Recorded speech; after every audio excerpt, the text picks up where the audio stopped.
বাংলাদেশের হয়ে অভিষেকের অপেক্ষায় থাকা ১৯ বছর বয়সী উইঙ্গার ফারহান আলী ওয়াহিদকে সিনিয়র দলে খেলার সুযোগ করে দিতে ন্যাশনাল লিগের ক্লাব বোরহাম উডে ১ বছরের লোনে পাঠিয়েছে ফুলহ্যাম।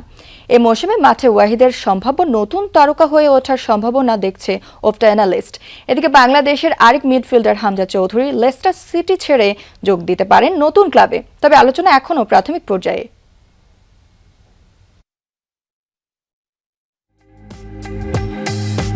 ইংলিশ মৌসুম শুরুর আগে নিয়ম করে ওপটাস অ্যানালিস্ট নতুন একঝাঁক তরুণ খেলোয়াড়ের আবির্ভাবের সম্ভাবনার কথা তুলে ধরে থাকে।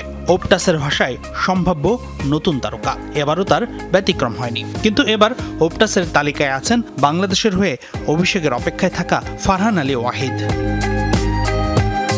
১৯ বছর বয়সী ফারহান আলী ফুলহ্যামের হয়ে গত মৌসুমে অনূর্ধ্ব ২১ দলের হয়ে দ্বিতীয় টায়ারে দুর্দান্ত পারফর্ম করে সবার দৃষ্টি কেড়েছেন। ২০২৫-২৬ মৌসুমে PL2-তে ১০টি গোল করেছেন এই লেফট উইঙ্গার, সেই সাথে 7টি অ্যাসিস্টও করেছেন এই তরুণ। গত মৌসুমে চেলসির সুমাইরা মহুকা ও লিভারপুলের কিয়ারান মরিসনই কেবলমাত্র তার চেয়ে বেশি গোলে অবদান রেখেছেন। তাই তো এই মৌসুমে ফারহান নিজেকে আরো বিকশিত করতে পারে বলছে ওপটাস।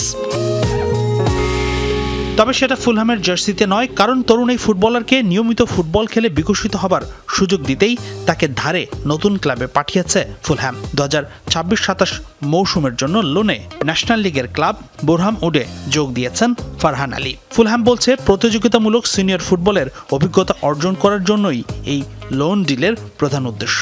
নিশ্চিতভাবেই বোরহাম উডের হয়ে সেরাটা দিয়ে আগামী মৌসুমে ফুলহ্যামের সিনিয়র দলে জায়গা পাকা করতে চাইবেন এই বাংলাদেশি ফুটবলার।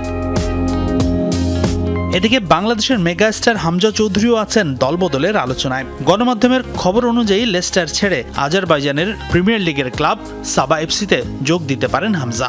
দুই পক্ষের আলোচনাও নাকি এগিয়েছে অনেক দূর। তবে এই মুহূর্তে উয়েফা চ্যাম্পিয়ন্স লিগের তৃতীয় রাউন্ডের বাছাই পর্বে আছে সাবা, যেখানে প্রথম লেগে ডেনমার্কের AGF ক্লাবের কাছে ২-১ গোলে হেরেছে দলটি। তবে দ্বিতীয় লেগে জয় পেলে আজারবাইজানের ক্লাবটি সরাসরি জায়গা করে নিবে UCL এর চূড়ান্ত প্লে অফে। চুক্তি হয়ে গেলে চ্যাম্পিয়ন্স লিগের বাছাই পর্বে তাই দেখা যেতে পারে হামজাকে। তবে এখন পর্যন্ত লেস্টার সিটি বা সংশ্লিষ্ট কেউই এই চুক্তি বা আলোচনার বিষয়ে কিছু জানায়নি।